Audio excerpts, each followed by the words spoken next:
All right, guys, guess what? After 4 failed attempts, I finally got Chaos Theory to the track. So, unfortunately, I had a bunch of dental work done earlier today, so I'm not going to be talking a lot probably during this video, but we're going to get out here, make some passes, and see what's up with it.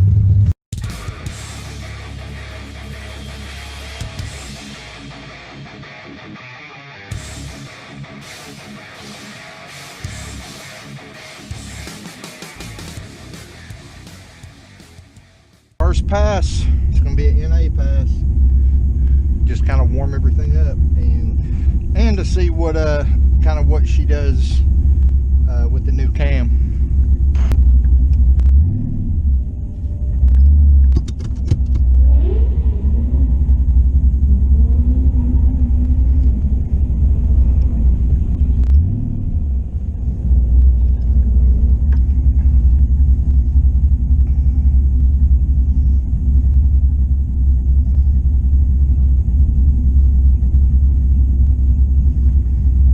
So it looks like the Z06, the C5 Z06 in front of us, looks like he broke his rear end during the burnout, guys.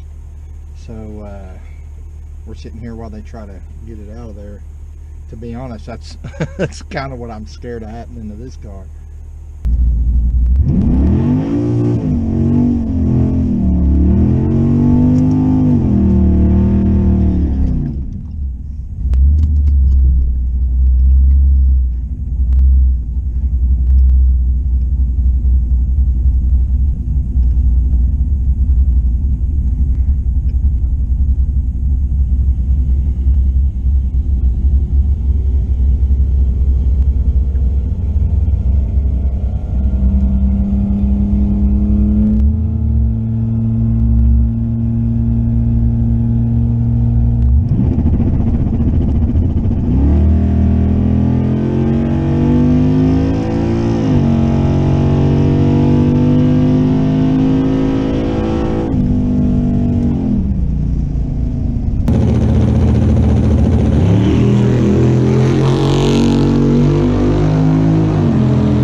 Pretty good. That had to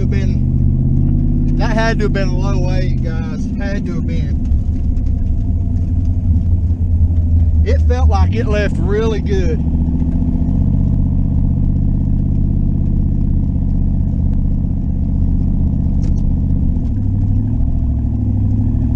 Yeah, it felt like it left really good, guys. Oh.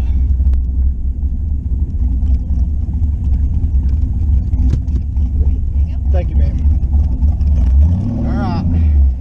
Let's see what we got, guys. That was the right lane. Oh, snap! Oh, yeah, guys. Oh, we got a 775 at 89.88, basically 90 miles an hour. Just by, oh my gosh. Oh, that was our NA pass, guys. That was our shakedown pass. I'm still waiting for my bottle to warm up. I haven't even sprayed yet. So that was a 775 or 7.758 with a 1.75 60 foot NA. Yeah, that cam is working way better with this converter. Like, we just dropped almost a full second, over 3/4 of a second with that cam. But it's not all the cam, guys. That's important to note. A lot of it just has to do with the cams working, the converters working better with that cam. That's why it's oh wow, I did not think it was going to hit 7s NA, guys. We might be in for 6s tonight.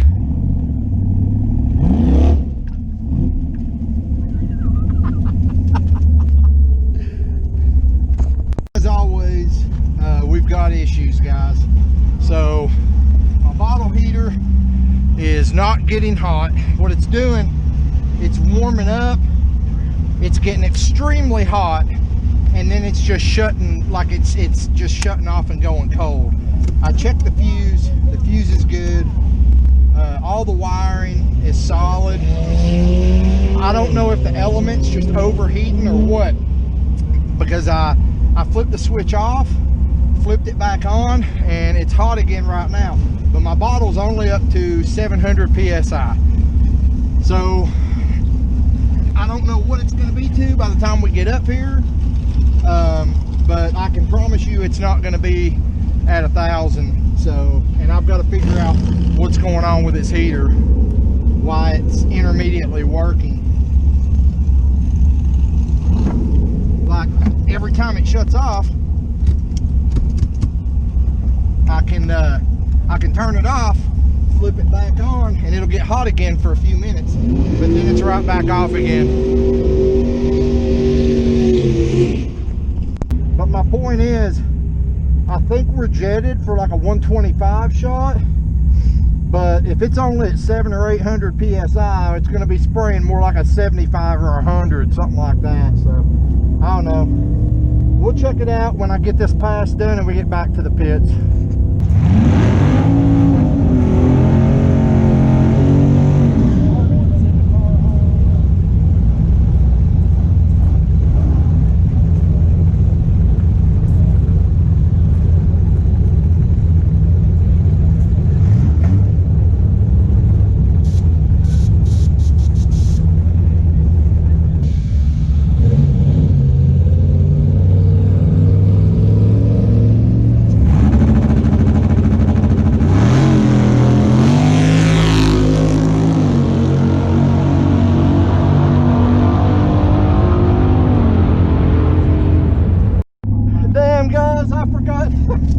I forgot to turn the freaking in-car camera on. Hopefully Tracy got the outside view. I don't know what I ran, but she was getting it, guys. She was getting it pretty dang good. Kind of feeling like the China vet on that one. But we got a lot of oil spray on our windshield out of our catch can. So I'm going to pull over here to the pits, look everything over.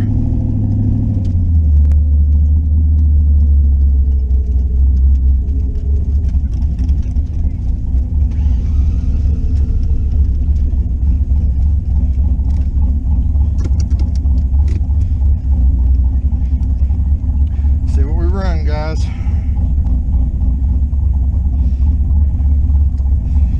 Left lane. Oh yeah, there we go. There we go. 717 at 98 miles an hour, guys. We're right there with the China Vet when it was on the 175 shot, but the bottle pressure was down. So I don't even know what I'm jetted to, guys. I think I'm just jetted for like a 125 right now. So I'm going to see if I can figure out a few things, see if I can get this bottle warmer to start freaking acting right, and we might jet it up and go again, see if we can hit those sixes. So I checked my jets. On that last pass, like I said, we only had about 750 psi bottle pressure. It was jetted for a 150 shot, but with only 750 pounds of bottle pressure, it was probably acting more like 100 or a 125 shot. Ugh, 125 shot. Sorry guys, my mouth's still sore from my little dental surgery today. So we've got the bottle up to about 950 psi now. I left the jetting alone. There is frost coming down. You can feel it when you're standing outside the car. It's like 40-something degrees right now. So this is going to be our last pass. This track's going to start getting sketchy as the night goes on, because we got dew falling, turning into frost. So like I said, I'm going to make this my last pass, and then we're going to head home. Hopefully we'll hit sixes, because that's kind of what I wanted to do, is just hit sixes with a small shot. 150 shot is a pretty small shot, so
purge.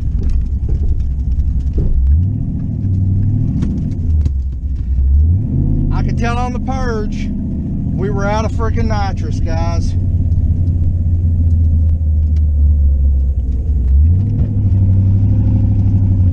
Damn it.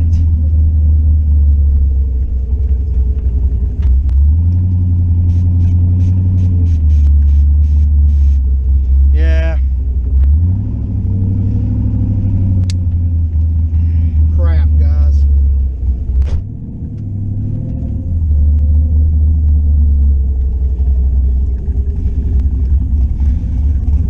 Thank you, ma'am.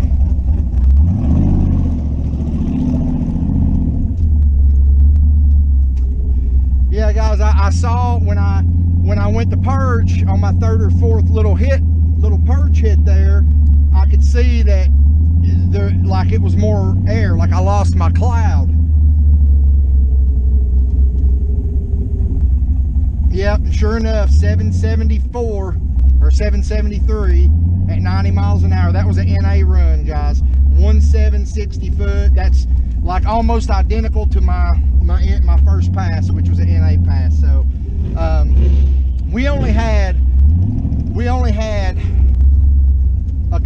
a few pounds of nitrous in this bottle, and I brought another bottle, but with our bottle heater acting up, it would take me too long to get that bottle up to temp, so we're not even going to bother. We're just going to take our 717 and go home. Are you my trailer park girl? Yes, you parking the car on the trailer?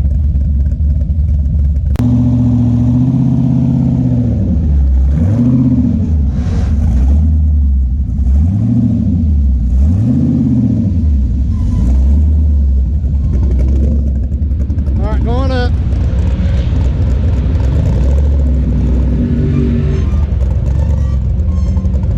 Little more.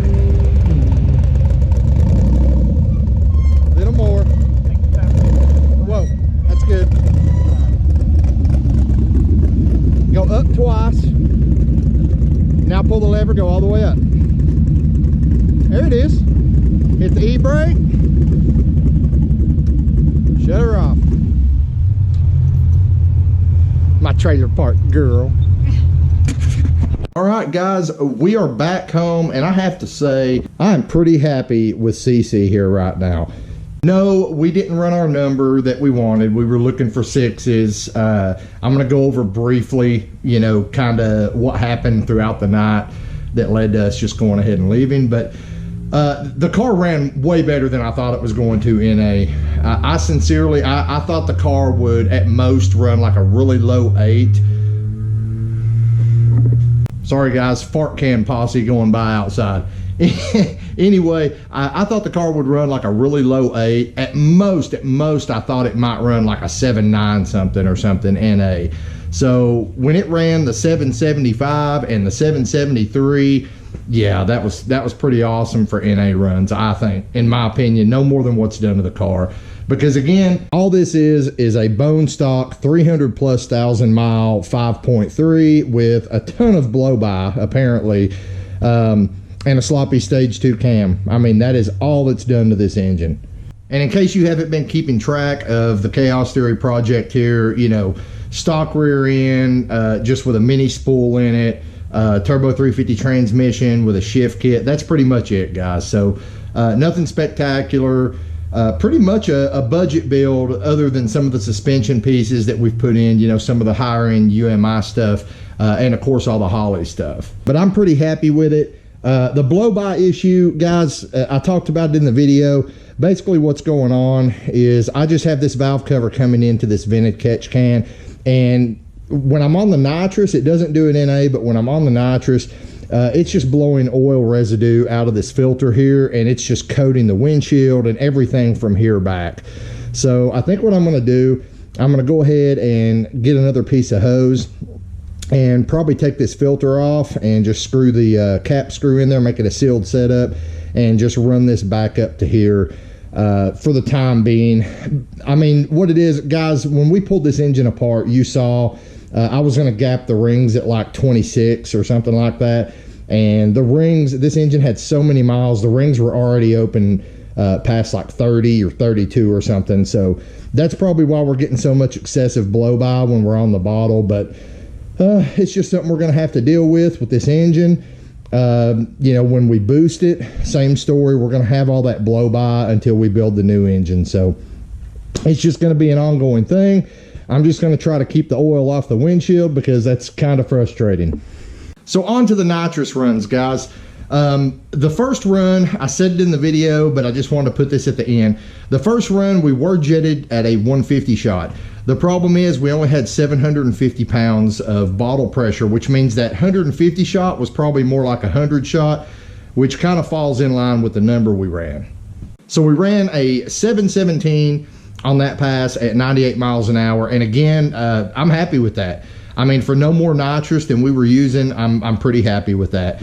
The problem was I couldn't get my bottle up to temp fast enough because we just installed that bottle heater, I think in the last video actually, and I don't think the bottle heater is the problem. I think the problem is actually these cheap eBay relays that I bought. I bought a 6-pack of these. I can't remember who recommended these, but I bought a 6-pack of them because I thought it was pretty cool. You know, it had a fuse built in and everything. But I think the relay that I have back there, I think it's getting hot and it's breaking the connection. Because what would happen is the bottle heater would get really hot and then it would just shut off. And, you know, obviously if it shuts off, it's not going to heat the bottle up anymore. So the thing that makes me think it's the relay and not the heater itself is because the heater really doesn't have a mechanism to shut off. It can do one of two things if it's bad. It can either heat up and then stop heating and never heat again, or it can, you know, keep heating. But the issue I'm having is when it stops heating, I can shut it off, turn it back on, and it'll heat back up again for a few minutes. So that's why I'm leaning more towards a bad relay than you know, the actual bottle warmer itself being the issue. So the only way I really have to test this is to, you know, start it up, wait till it shuts off again, and then pull that relay out and plug a regular relay in. I've got a bunch of them over here, and see if the bottle heater will stay on. If it does at that point, I know it's just a relay, and I'm probably just going to go ahead and build another fuse and relay panel with regular relays and a regular fuse block back there, instead of using, you know, more of these eBay fused relays like I mentioned in the last video or the video before. So that being said, that leads to our last issue. I went to the track with 2 bottles that had about 4 pounds in them each. Guys, I've been working just a ton of hours at work lately. I have not had time to go take my bottles to Performance Products and get them filled. They're always closed by the time I get off work. So I went with what I had, which was 2 bottles. One had about 4 pounds, one had about 5 pounds. So I figured, you know, I'd get a few runs out of it, but when you're purging and stuff too, you know, it uses up a lot of nitrous. So anyway, I made my first pass. You can see in the video when I go for the second pass, I hit my purge 3 times. On the 3rd time, the cloud goes away. So at that point, I was like, great, you know, I'm just pushing air. And then when I took off, sure enough, I mean, that was an NA pass. The time was almost right in line with the first NA pass that I made. Now, the problem was, as I said before I made that last pass, the dew was falling and it was freezing. I could actually physically feel it when I was standing outside the car checking the jets and stuff like that. So I was like, this track's going to get bad. I didn't want to run anymore. You know, it had already got down into the 30s. So, you know, I knew the track was going to start going away. It was going to get dangerous. So I made the decision at that time, since I couldn't get my bottle heater going, I knew putting the other bottle in was going to do no good because it'd probably take me an hour just to get it warm, turning the heater on and off. So I made the decision to just take my 717, be happy about it, and come home. That being said, if everything works out, I do plan to go back to the track next Friday, and that will probably be the last time I go to Knoxville this year. After that, we're just going to be taking the car to English Mountain, playing around with it a little bit, and hopefully getting started on our turbo build. We'll go ahead and start fabricating stuff up. I've got to get with Brad and see when he's going to be available. Basically, the turbos are just going to bolt right on, guys. All I need Brad to do is, number one, he's got to weld on the flanges for the wastegates, and number two, I need to get him to route the exhaust coming out of the back of the turbo. It's going to loop around and go right back out the holes that this exhaust comes in. So yeah, hopefully we'll get started on that maybe within the next month. Just got to talk to Brad and see when he's going to be available.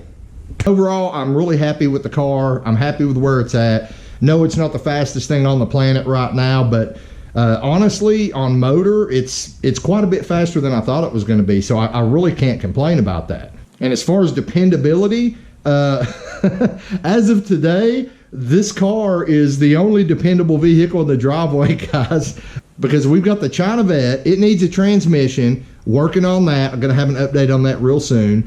My wife's Camaro, she hit something, broke the wheel, or I'm sorry, she bent the piss out of the wheel and busted the back tire. So I've got to call Discount Tire, get a tire sent, and get a new wheel on her car. And in the avalanche today, the damn starter locked up on it, and I actually had to go pick my wife up from work in my, well, I don't know if I should say, but my company vehicle. We'll just say that. We finally got the avalanche home. I got the starter to free up, but obviously I need to replace it because it's going to do it again at some point. So it's kind of a joke I was talking about on Facebook today. I said, the most reliable car in my driveway right now is the damn race car, because I can actually start this bitch up and drive it wherever I want to go right now with no problems. I mean, it's running great, guys. I do have a few things, like once I pulled the data logs and I was looking at the data logs from the track, I've got a few things going on, weird things. One of them is with the throttle position sensor. On that last pass, it was weird because I know good and damn well I had my foot all the way to the floor, and it was only registering like 80 to 84% on the TPS sensor. And then magically, as soon as it shifted into second gear, the TPS signal went to 100%. So I don't know if something was actually binding here. We do have a cheap, like Amazon TPS sensor on this throttle body, so it could be an issue with the TPS sensor itself. But I mean, guys, I can say, I'm leaving on a two-step, so when I get to the line, my foot's all the way to the floor, like I'm pushing it through the damn floorboard, and I just let off the button and the brake at the same time, and the car takes off. So it's not like my foot went any further down, is what I'm trying to say. So I've got something going on with the TPS signal there. I need to address that. Now, I do want to say my buddy Zane actually sent me this throttle body, and it is a ported throttle body that he hand ported, but I want you to look at this. There is a lot of shaft play in this throttle body, and what it could be is that possibly that shaft is cocking a certain way, and that's why the TPS sensor isn't quite reading correctly. That might also have something to do with the occasional idle issue I have. Every now and then it'll start idle hunting. It actually did it twice at the drag strip last night. So just something I need to look into. I've got a stock throttle body sitting over here, and I may actually put the stock throttle body on and just run it with that for a while and see if the issue goes away. Before next Friday, I'm also going to go ahead and loop this line. I'm sure I've got some 3/8 or whatever hose this is laying around here somewhere. So I'm gonna go ahead and loop that and plug off the filter. We're gonna get rid of the filter, make that a closed system to try to keep all the oil splatter off my windshield. And we're gonna figure out the issue with the bottle heater. Also, I'm gonna make it a point this week, even if my wife has to drop it off. Guys, my wife works like not even an eighth of a mile down the road from Performance Products where I get my bottles filled. So I'm going to get something worked out this week and make sure I've got a full bottle when we go back to the track next Friday. So that's about all I got for you guys today. Hope you enjoyed the video. I know it probably didn't end the way myself and some of you were hoping it would, but overall, I got to say again, I'm really happy with the car. I hope you guys are enjoying the build too. If you haven't already, make sure you subscribe. Go check out the rest of the Chaos Theory playlist or the playlists on any of the other project vehicles on the channel. I'm going to get out of here. You guys need to get out in the garage, get something done, and I'll see you next time here on Bad Luck Garage.